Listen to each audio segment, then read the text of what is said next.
And we're live. Hey guys. Hey, So I'm Sash and this is Mandy. and we're coming back with another podcast for you guys talking about Overrated and underrated things in the fitness world. Pretty hot topics. yeah, and Tricky. we have our own opinions about these things and we actually didn't ask each other beforehand if we think Mhm. a certain thing is underrated or overrated. So this is going to be interesting to see how many we have, I guess, similarities, but all right, you want to get the ball rolling with this? Hell yeah. Okay. This one, I'm really curious because I think Ooh. it's changed for like both of us over the year, but underrated, overrated. Training fasted.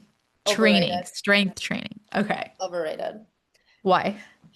I used to be the girlie that went to the gym, train like strength trained fasted, and then I would be so hungry when I got home, like I would feel like I'm about to pass out.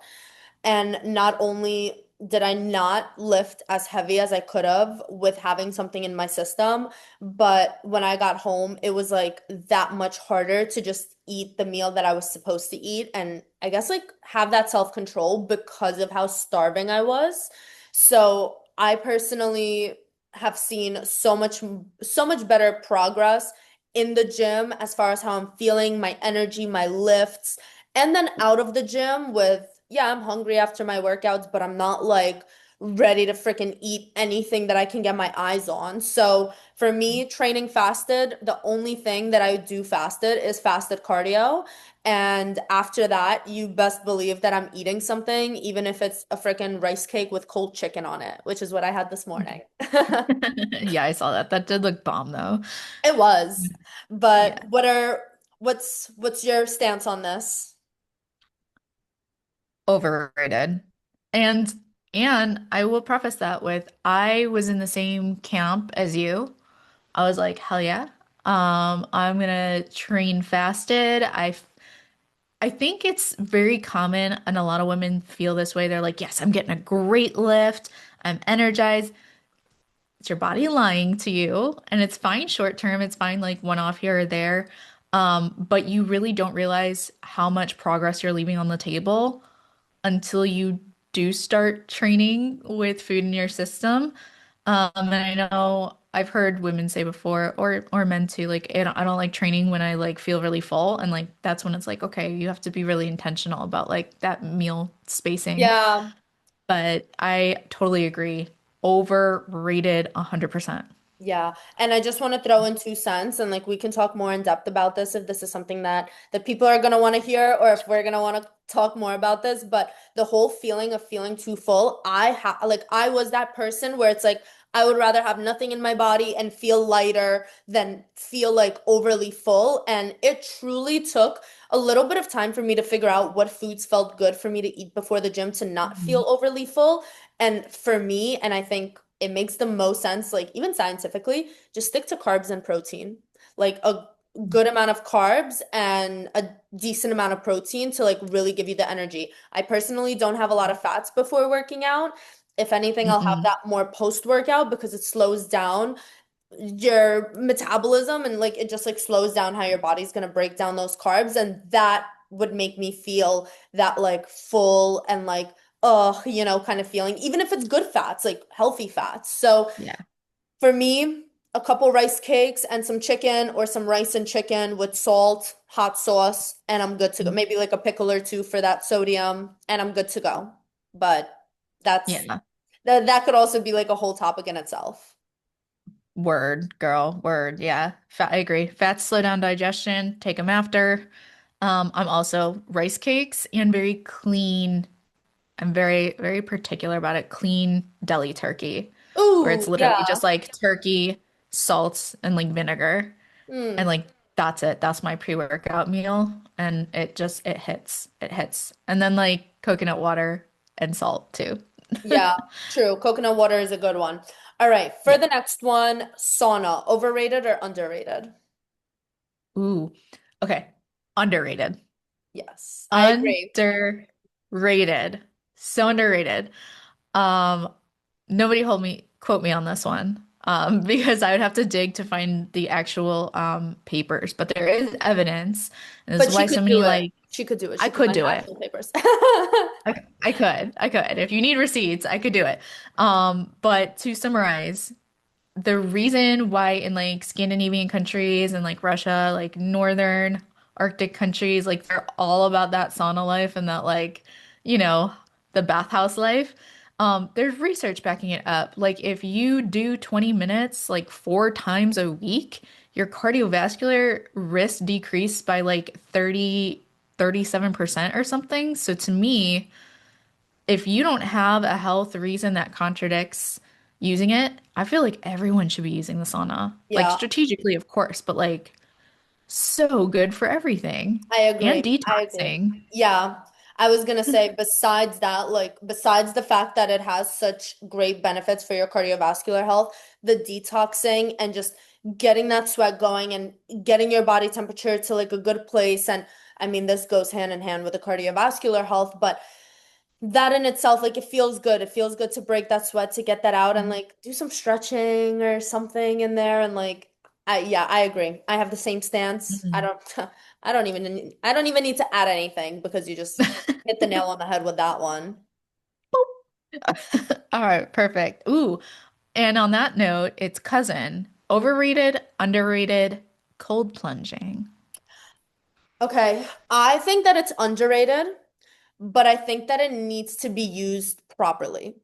And what I mean by that is that I also fell for this trap at the whole like I would work out, get a crazy workout in, and then I would go and I would hit the sauna and immediately go cold plunge like within 30 minutes of finishing my lift. And Mm. that not good. That is not good. Your muscles, like, yes, your muscles need recovery, and those are great things to use to help with your body's recovery and inflammation. But after a workout, the goal is not to drop your inflammation. Like that is like you're not supposed to be doing that. And I learned that the hard way because I think I was doing that for a couple of months and I was just like not that I wasn't seeing as much progress in the gym, but I just kind of felt like I was kind of contradicting maybe some of my workout, just like not doing it the smart way. So then when I started Mhm. going cold plunging only on my rest days and being like very smart about maybe once or twice a week rather than trying to go every day and like this whole like thing Mhm. that, I actually saw its benefits, especially with having some issues with my back and herniated discs and whatnot. Like that helps a lot. So I think there are really great benefits to cold plunging, but it needs to be used correctly. Yeah. Yeah. Okay. I see that. Okay. So my knee-jerk reaction is that it's overrated, but I feel that way because I think it became such a fad. So Yes, yes. Like go cold overrated plunging, you'll and lose weight. Like yes. you'll just lose the weight off. Like that's not why you Yeah. go cold plunging. The same reason why Right. that's not why you go in the sauna. You don't go in the sauna so you could sweat off all your fat. Like that's Yeah. no. Right. Right. Right. Context matters here. Context matters, but I think as a fad, it's overrated because then everyone started doing it and not really, like you said, not being intentional about the use with it to maximize the benefits. But then also, I'd say a little bit underrated, depending on the athlete. Yeah. Depending on the athlete.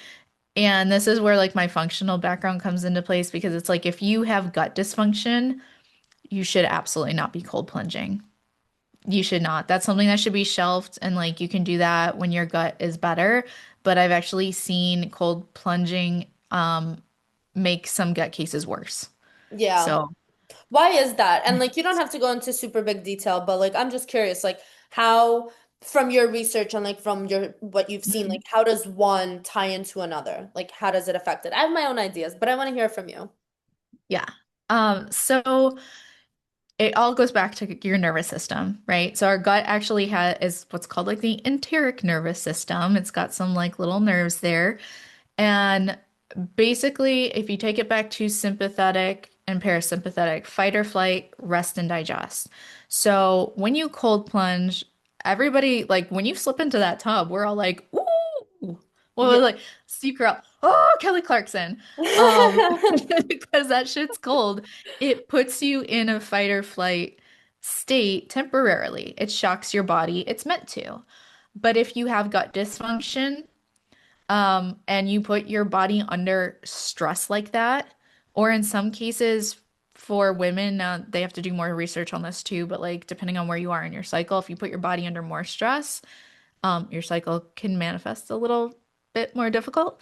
But if you have gut dysfunction and you're putting that system under stress, it can exacerbate those symptoms. Mm, Anytime that you're getting in that cold water, your body is also flooding all of your blood to your core to keep it warmer. yes. So it's kind of like, let's say you have IBS, diarrhea type, and you're getting a huge shock of fight or flight and then a lot of blood flow, like that's not gonna feel good after. Yeah. So you No. don't want to be running for your life for the toilet.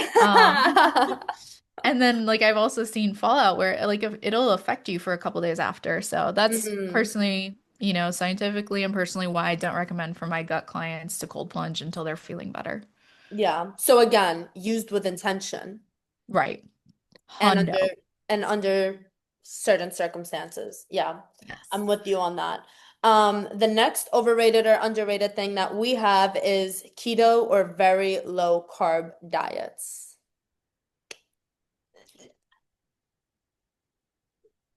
Okay. God, I feel like I feel like a broken record. Overrated for fads, underrated for certain functional clients. Okay, fair. Yeah. Yeah. For me, I think it's just a plain stance of overrated. I mean, of course, for Mhm. functional clients, it's a different story, and it really is one of those things that it's very specific case by case. And As a I tool. as a tool, Yeah. yes, because I Not feel a like what you're forever. gonna say is like carbs, insulin, Yeah, exactly. Yeah. so on and so forth. But for just people out on the internet who see like, oh, I'm gonna eat 50 grams of carbs a day and this and that, it's like, you're gonna what? Overrated. What are you gonna do? Like, that is very overrated. Agreed. Amen to that. Okay, we're on the same page. Ooh, this is a good one. Okay. All right, Stash. Overrated, underrated, greens powders. Overrated. Eat your fucking veggies. I'm sorry. Eat your veggies, take What your are you, vitamins. 5? Huh? What are you, 5? No, seriously, like how old are you? You can't eat your vegetables. You have to take a freaking powder. No, but in all seriousness, I mean, when I started my fitness journey, you would see me in the morning making a Bloom's green drink, coconut flavored Bloom's. Heck yeah, I was in on that. But then it's like, I look at the ingredients and I'm like, okay, yes, it could be hard to get that many vegetables and whatnot in a day. In reality, if you are eating whole foods 4 to 5 times a day, including some sort of vegetables, including some sort of fruits, including berries and whatnot, you will be hitting pretty much all, if not more, especially if you're very focused on not just macros, but micros. And micros have been a really big thing for me recently. Like, not even recently, but over the last couple of years, like to make sure I'm hitting my potassium, to make sure like all of my numbers are hit. And I mean, like I said, eat your fucking vegetables. Like, seriously. And you don't like one vegetable? All right, eat a different vegetable. You don't like how this tastes, cook it differently. I think that there's more Mhm. add-ons in these green drinks that actually hurt your body and Oh, can have negative effects than good stuff. yeah. And Mhm.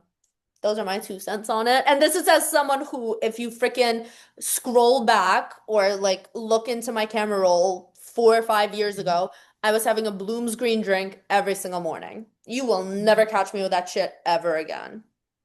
Word, sis. Word. It gets a big fat O from me too. Yeah. Totally overrated. And also, like you, like a decade ago, I also was taking like greens powder every day. Although I think I was doing like the One Up Nutrition one. Oh, yeah, yeah, Um, yeah. I know that one. I know that one.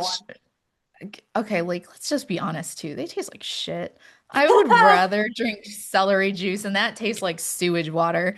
But Yeah. but I agree.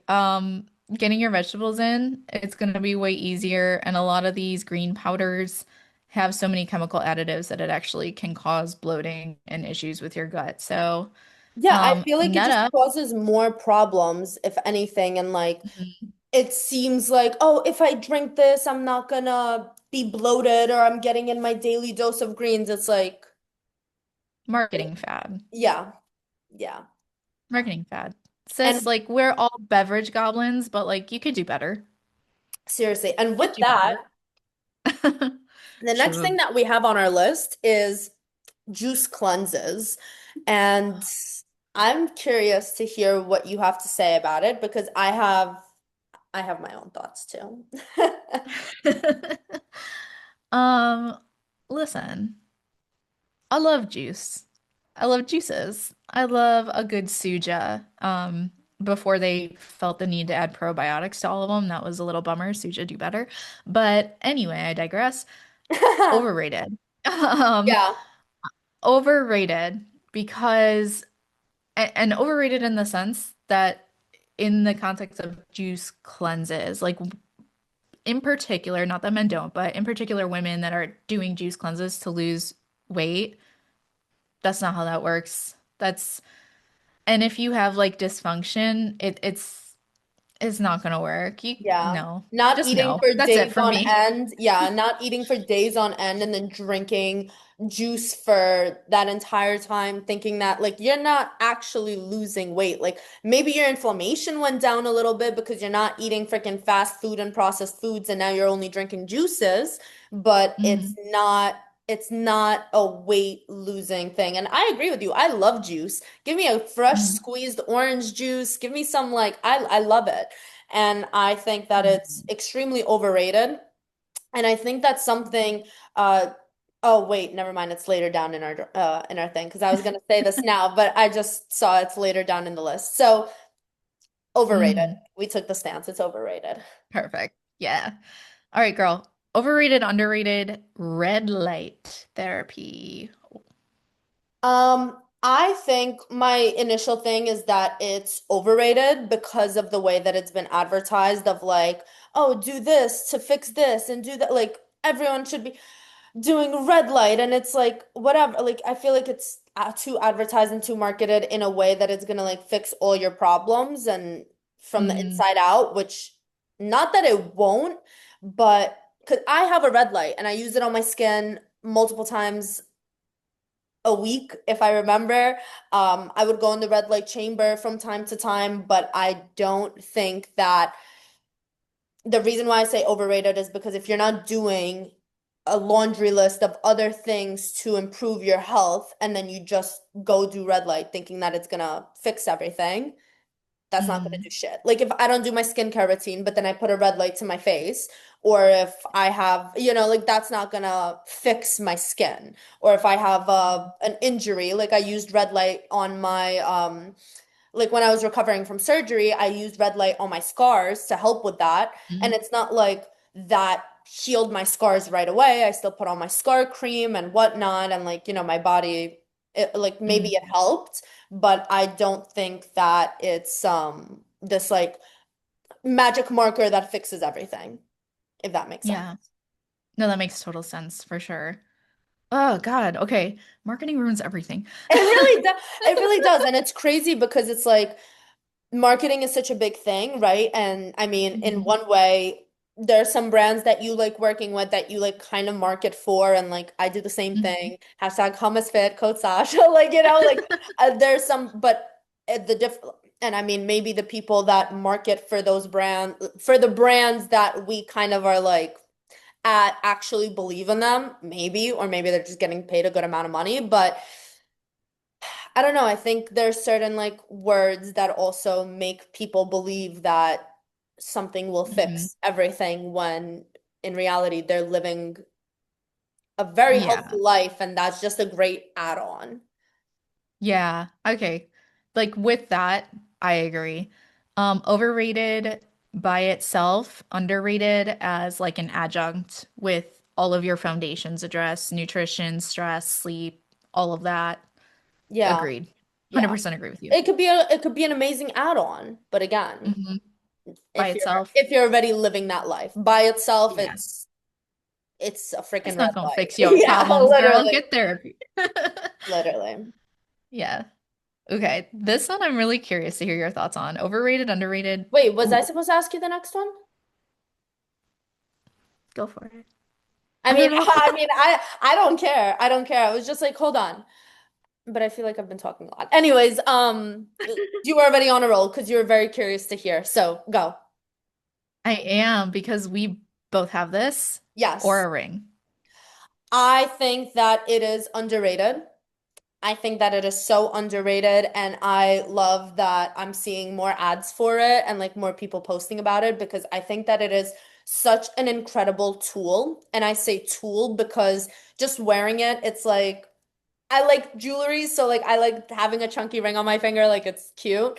But the reason why I say that it's underrated is because the amount, just how much I have learned about how my body responds during certain times, during certain situations. It's all information that I was able to learn because of my aura ring.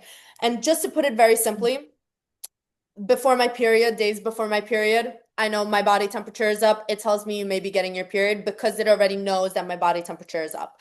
My sleep, when I don't get good sleep, and it's like I don't even have to look at my Oura ring when I wake up to know that my sleep score is not good. And I also want to Mhm. say that there are days, like today, for example, you were like, what's up with your readiness score? And I feel awesome. Like, I actually feel really great today. And my readiness score was like a 74, 75, which is on the lower end for me. So what I'm saying is I don't let those numbers dictate how I'm gonna feel throughout the day and like how I'm Mhm. gonna go on with the day. Like, oh, my readiness score is low, so I'm just feeling like shit today, or like my body's saying that I'm seeing major signs, Mhm. so like I'm just not gonna do anything all day. No, I don't do that, but I do use it as a tool to see like, all right, if I drink alcohol, I know that my body temperature goes up now, like significantly. And no matter how much sleep I get, it's not good sleep. So I think that it's underrated and that anytime that someone asks me about my Oura ring, I'm like, you're gonna have to shut me up because I love this thing. And this is also not sponsored, but if Oura Ring ever sees this and like wants to send me another ring, I saw they came out with some new ones, so I'll take it. I know. They look super cute. They look What are so your cute. thoughts? Tell me your thoughts because you also wear one, and clearly check my circle. I know. I feel like a little stalker. I'm like, hey, sis, are you okay? Your sleep is shit. Um, yeah. Okay. I do wear an Oura ring. I am in the club. I think it's underrated for women in particular for the same reason, kind of like you said. I think as a tool, it is invaluable for you to understand like how your body works as a woman, when your period is coming, what certain things impact it. It's not to say that men can't find value either, but just because so many hormonal things are pushed on women, I think it's a Yeah, good alternative to learn more. In that sense, I also agree with you though, that if you're the type of person that is going to identify and go by the numbers versus like your intuition and how you truly feel, Aura Ring might not be for you then. yeah. But I do like the biometrics. It did tell me like 24 hours before I came down with a cold, it was like, hey, sweetheart, you are probably gonna die tomorrow. And I was like, oh, damn. And I woke up and I was like, yeah, I am. Yeah, I mean, So my Oura that Ring part's, catches that. yeah, it is cool to have like that 24 hours heads up notice. But if you're somebody that identifies with things a lot and you're going to say like you're personally victimized by Aura Ring, then not for you. Yeah, Not for you. yeah, I agree. And like with men, I think that it could be very beneficial when it comes to sleep and stress because Yes. the stress, like seeing the stress, like how many hours a day I was stressed and whatnot, like of course that doesn't necessarily mean bad stress. Like it clocks me working out and having my heart rate up as stress because that technically is stress on your body. It's just not the True. negative connotation of stress that usually people take when they hear the word stress. But yeah, I think that Oura rings are awesome. One thing that we don't have on this list is the Whoop bands, which are like kind of like the Apple Watch bands, and like not to like go off on a tangent about those, but if you wear an app, like I think Apple Watches are better than Whoop bands. Yeah, I was gonna say overrated. I think that they're overrated unless you're a runner and like run and track your runs with it. Besides that, I am not a Whoop fan person. I also have never worn one. I've seen what the stats look like on it, and I just don't think that it would be as accurate on your wrist. The same way that I don't wear my Apple Watch to sleep because this sleep measurement versus this sleep measurement are going to be totally different. So different. But I wear my Apple Watch because this step measurement and this step measurement are going to be So different. different. So, Same, because I have a Fitbit, but I agree with you. I think Whoop is overrated. yeah. Yeah. All right, the next one that we have is Pilates classes. Are Pilates classes overrated or underrated? Collectively, sisters, I'm gonna hold your hands when I say this, but overrated. Yes. Overrated. I New second that. one. Yeah. It's, I think it could be a really good adjunct to strength training. Don't deny that. But I do think right now, what we're seeing is like, it's another fitness fad. It's picking up popularity. These things like wax and wane, and that's cool and that's fine. Um, Again, kind of gonna knock on the marketing about it. The women you see that have like your quote unquote dream body, they're doing Pilates, yeah, but like their baseline is strength training for Yes. most of them. So that's why I think it's personally overrated. Great in tandem with strength training, but by itself, I mean, muscle is longevity tissue, and you're Yeah. going to get that strength training. And I agree with you. I think that Pilates on its own is, and I say on its own exactly in the same context as how you just explained it. I think that it is extremely overrated because if you just go to one or two Pilates classes a week and you don't Mhm. strength train, you don't hit your steps, you're not focusing, like you're not bringing out that laundry list of strength training, steps, water, nutrition. Pilates classes in its own, I'm sorry, it's not going to give you the abs of your dreams and the ass of your dreams. Like that's not what it's going to do. The same way that yoga classes and I've gone to yoga classes. I love hot yoga. I love a good stretching class, stretching sessions. I haven't taken Pilates and I know that it's difficult. Like, don't get me wrong, it's difficult and it Mhm. works out and like exercises like different muscles that you wouldn't usually work out.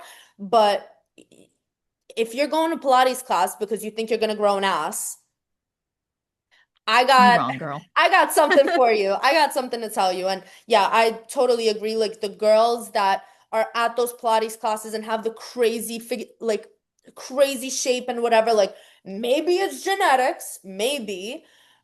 But 99% of the time, it's because their baseline is strength training. It will always go back Mhm. to strength training and having that good, solid muscle. And whatever you want to do after that, like you want to do stretching, you want to do Pilates by all means, but just on its own, Pilates is not going to get you the results of one who goes to the gym and strength trains. Like you will not look like a gym girly. And like, yeah. So. Word. I think it's overrated. I think Word. it's overrated. For the sake of timing, do you want to do like two more? Yeah, we can do two more. That's gonna be perfect. Um, you want to pick one and then I'll pick one? Whatever Yeah. one from the list you uh, want. I really want to touch on the next one. Okay. Overrated or underrated carb cycling? I think that it's underrated. I think that carb cycling is underrated because it can have a great push for an athlete who's especially like not even competitive athletes, but even like lifestyle clients. And Mhm. when you say carb cycling, are you also categorizing like having a free meal or like tracked carb Mm, cycling? I'm particularly talking about like prescribed carbs. Like Monday, Prescribed when carbs? like leg days, you're getting 300 carbs, and every other day on the week, you're gonna get like, I don't know, like 225 or something. Just pull Yeah. that out of my butthole. But like, yeah. I mean, I think that I'm kind of torn here because I personally don't carb cycle. Like, if my coach wants to give Mhm. me extra carbs, it's not necessarily like, oh, because you're working out legs today, you're gonna get an extra 100 grams of carbs. Like, we kind of keep things Mhm. steady. And then if I get an outside meal or a free meal, or she gives me a bump up just to see how my body responds, that might be like specific on specific days. But I'm kind of in the middle of this because I don't have much experience with carb cycling, but I do see it being talked about by many other influencers on the internet, and they seem to have enjoyment with it. So I want to hear your thoughts on that. Um, I think it's underrated. I've done carb cycling and then I've also done like a straight, like same as you, straight through calories, macros, every now and then like a refeed, see how your body responds. I personally like one set just because it's like easier, but it's really not hard to like track your carb cycling either. Yeah, It's just like you just have to be like a little bit more intentional. But I've definitely seen benefits from it in like an intentional gain phase. And then I also have seen other people benefit from it when they're in prep, depending on how their body responds to things. So I think it's individual, but as a whole, underrated. And for yeah, some functional clients, it's a really good tool too for yeah, certain yeah. workouts. I could definitely see how it can be a great tool and like, help athletes in Hmm. the context that you said. But the one Hmm. that I want to touch on, and I think that this is, oof, it's even hard for me to choose one. I mean, we kind of touched on the yoga one, so that's out. But the one that I want to touch on is the one immediately after that, and that's high protein everything foods. And I think that this is extremely overrated. But I also don't want to be contradicting myself because do I have a buffin a couple times a week that I share with Age, and that is like processed protein? Yeah, I do. And do I enjoy the hell out of it? Yeah, I do. And does that stop me from ordering freaking Hollywood Donut Factory and donuts and cookies? Absolutely. So I think that it's important to note having a limit to having high protein everything, but like as a whole, the way that, oh, eat high protein chips and eat high protein this. And did you see the freaking high protein water? Drink some fucking water. Like, what are you doing? High protein water? Fill it up in your freaking fridge as long as it's filtered and just drink regular water. Like, you want some flavor? Add an electrolyte packet or something. I don't know. But yeah, Okay, first of all, I didn't even know that was a thing. Second of yes. all, like, uh, uh, what? So, like, are It's you like gonna take? protein water, like it's like clear, it's like the clear protein that's like a thing now, like clear whey protein. They like mix it with water and it's like protein water. I'm like, Well, so the people that want to have like a liquid diet for life and do a juice cleanse and then get a protein water and put your greens in that for a full round meal. Ah, what? No. like what are we doing? Okay, Eat your protein. I didn't know that was a thing. I'm gonna have a breakdown about that later. Well, now you know. Now you know. Damn. Okay. Well, overall for me, overrated, 100% as a functional a nutritional based coach. I just can't with like it's horrible for your gut health. But I also will say that for a time when I was learning how to track macros, I was pretty much living at the beginning of my fitness journey, I was living off those like high protein products. Me too. Um, Same. yeah, like it's a part of the process. You It is. learn, you grow, and then you like stop. And, you know, there's nothing wrong with you. Like, I just want to say you're talking about like having a buffin. That's cool and great, but also like 95% of the time you're eating whole clean foods. So Yeah. that is going to be way different than like if you're just eating Quest protein chips and a protein bar and now protein water. No, Like, I cannot.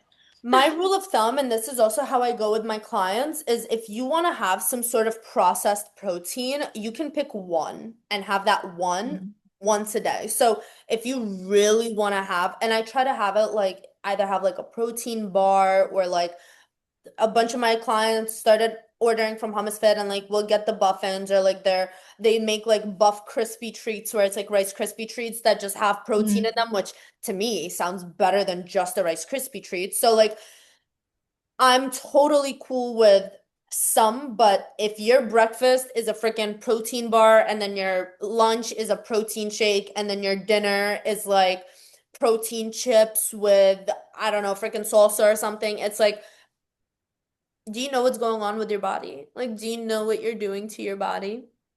Can we just get protein from Whole Foods for the love of God? You don't like chicken? Don't freaking eat chicken. Eat some turkey. You don't like eggs? Don't eat eggs. Eat egg whites. I can't stand Mm. eggs. I eat egg whites for life, though. Mm. I go back and forth. Sometimes I get the egg ick, sometimes I get the egg white ick, and then I just, I but have like honestly, almost a year-round egg ick. It's like if once one day out of the year I like am okay with an egg, that is incredible. But that's something different. Mm. No, I'm totally with you on the fact that it's extremely overrated and I'm not against protein powders and whatnot. It's just use them in moderation. Those should not be the absolute driving force of how you're receiving your protein daily. If it helps a little bit, fine, that's cool. Right. But if you're relying on a protein powder or a protein bar or a protein drink or smoothie or whatever to get 50, 60, 100 grams of protein a day, it's like, holy cannoli.